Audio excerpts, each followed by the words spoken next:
Welcome students to another episode of the History and Civics. So today we will discuss about the Indus Valley Civilization. So before discussing about the Indus Valley Civilization, let us know what really is civilization. So the civilization means an advanced stage of human development, cultural and social. It refers to the use of technology and latest inventions for the progress of the humankind. So that is civilization. Now what of civilization what? There are certain traits which marks a civilization. So that means the traits which marks a civilization are the evolution of cities, surplus food, division of labor, system of writing, public buildings, development of technology. So therefore we see that during the time 4000 and 3000 BC, the stage of human development was a rapid progress. Man changed his life from the nomad to an agricultural unit. So he began to grow crops, and as he settled near the river valleys, the rivers provided them with ample irrigation facilities, and then he could produce surplus food to meet his demand. So what happens in this course of time, he did not have to run about here and there for gathering food for his survival. So he got some extra time, and this time he utilized in making his talent, utilized his various talents, his skills in developing art, pottery and carpentry and other skilled things like making pots and others. So therefore we can say that the man from a nomad led to a civilized life. He led a civilized life and he began to invent new things and other development. So in course of time we can say that the man developed much more. His skills, his talents and all developed to a considerable extent he began to use the new inventions, new resources to make his life more comfortable and meaningful. So therefore we see that next. So today we will speak about that a different civilization took place. Like we have the Chalcolithic age. The Chalcolithic age means when man began to use copper for the first time. That is called the Chalcolithic age. That means he could now knew various metals. He could mix different metals and make his weapons or tools more useful than with the crude stone tools that he had. So when the copper began to be used, the first time man used copper, so that period is known as the Chalcolithic age. Now we move on with the Bronze Age civilization. As the progress of man started, he began to mix different metals to make his tool sharper for his own benefit. Now he began to mix stone with bronze, copper with bronze, and made bronze tools which are far durable or far stronger than the previous tools that he used to use, the old crude tools. And in short we call it that the Bronze Age civilization. So therefore if you see the Bronze Age civilizations, the four major civilizations that sprang up in the river valleys. Now why the civilizations sprang up in river valleys? That means the rivers provided them with abundant water for their domestic use, and also the river provided them irrigation facilities to water their crops, and also as roads were not so much explored, the rivers also served as a means of transport. Therefore, the many of the civilizations that developed near the river valleys. So talking about, we have the Indus Valley civilization, or also called the Harappan civilization, developed in the bank of river Indus and its tributaries. Then the Mesopotamian civilization flourished in the banks of river Tigris and Euphrates. The Chinese civilization in the river Hangul, and the Egyptian civilization in the valley of river Nile. So these civilizations sprang up during this period. But today we will take only the Indus Valley civilization. Now in 1921, R.T. Dayaram Sahni and start an exploration excavation work in Sindh, which is in Pakistan, and at the same time in R.D. Banerjee also started the excavation work in Sindh, now is in Pakistan. He found that an elaborate system of city developed in around the place, and he called them as the Indus Valley civilization, as it flourished the banks of river Indus and its tributaries. The Indus Valley civilization is also called the Harappan culture because the first site to be discovered was Harappa. Therefore, sometimes the Indus Valley civilization is also referred to as the Harappan civilization. Now, what are the sources of the Harappan civilization? So, as that time we have only the archaeological sources are prevalent and no such written records or other evidences are available to us. The main sources that are available to us are the archaeological sources, that is remains of the previous or the remains of the ancient past. So the historians draw conclusion from this remains and give lot of valuable information to us regarding the Indus Valley civilization. So first we have the Great Bath. That means the Great Bath was in Mohenjo-daro was a rectangular tank built up with stone, lime and gypsum, and it was fed up by a nearby well. The water from a nearby used to feed up the well, and there were flight of steps to go there inside, and there were also porticos, that means small rooms, both separate for the gents and the ladies to exchange their clothes. So historians believe that the Great Bath was a masterpiece building and it was used for some historical, some religious purposes.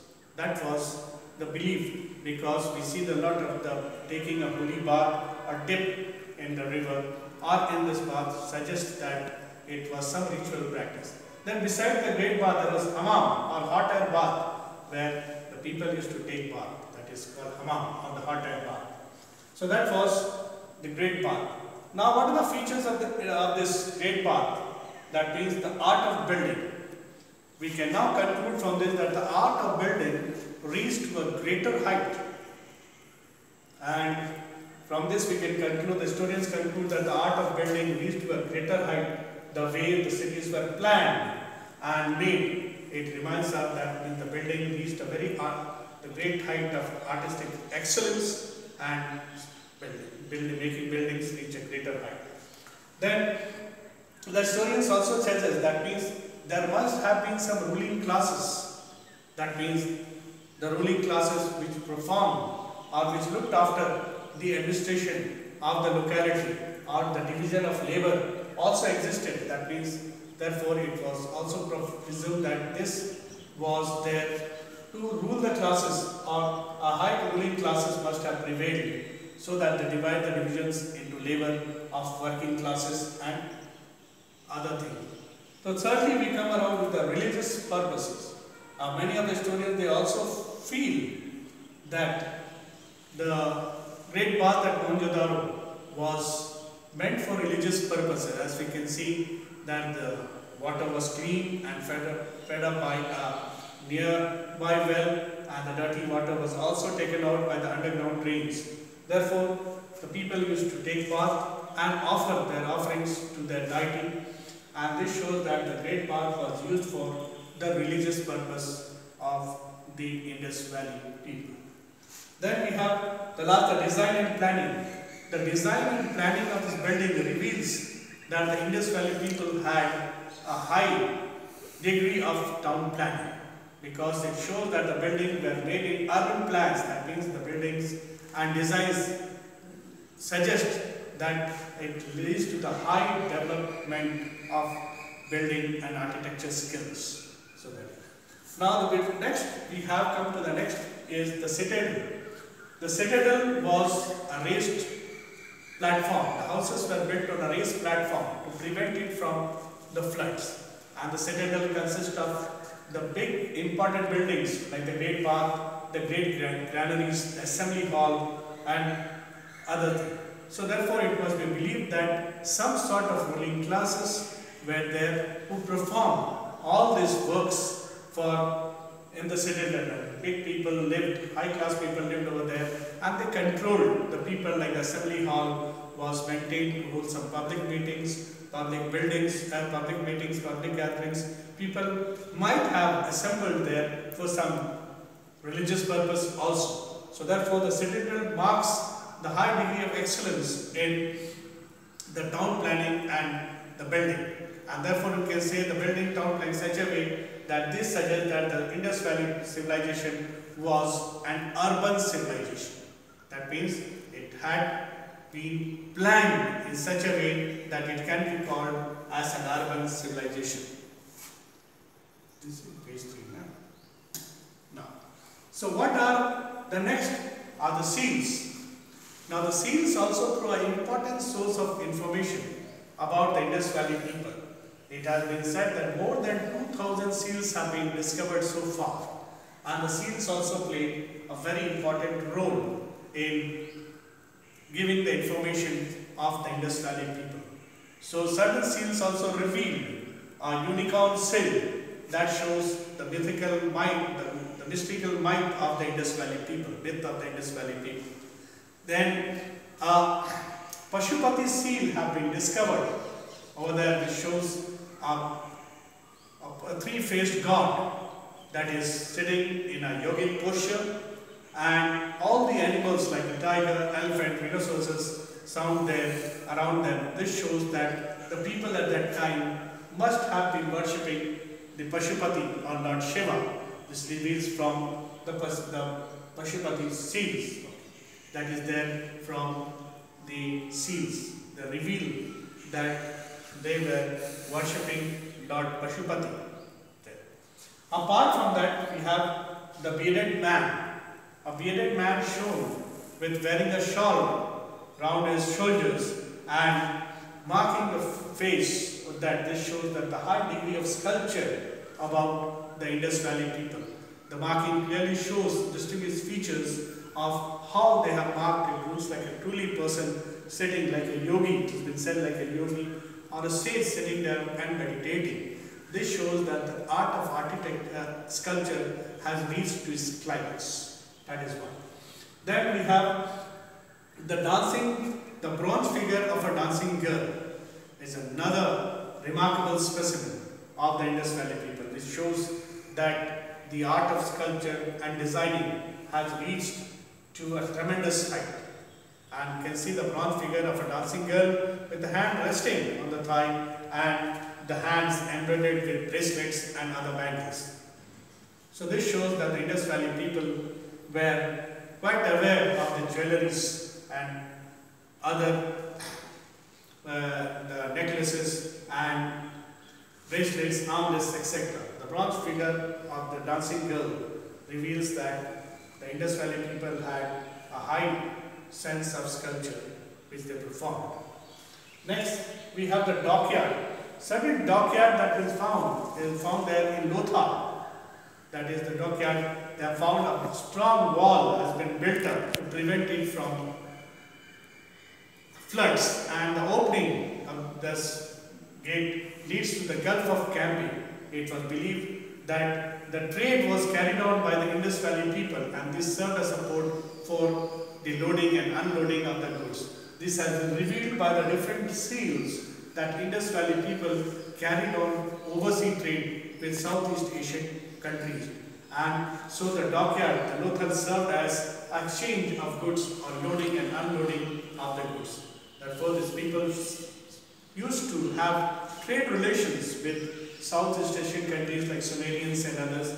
The seals provided them because they found a lot of similarities between the Indus Valley people and the Sumerians. So this shows that the dockyard, or sometimes it has been also referred to Mehula, a ship that has been made by the seals, have been shown with the word Mehula means a ship. That means shows that they were coming up by the inland trade by water was very common, and exchange of goods through this dockyard was very common in Lothar. Now the script.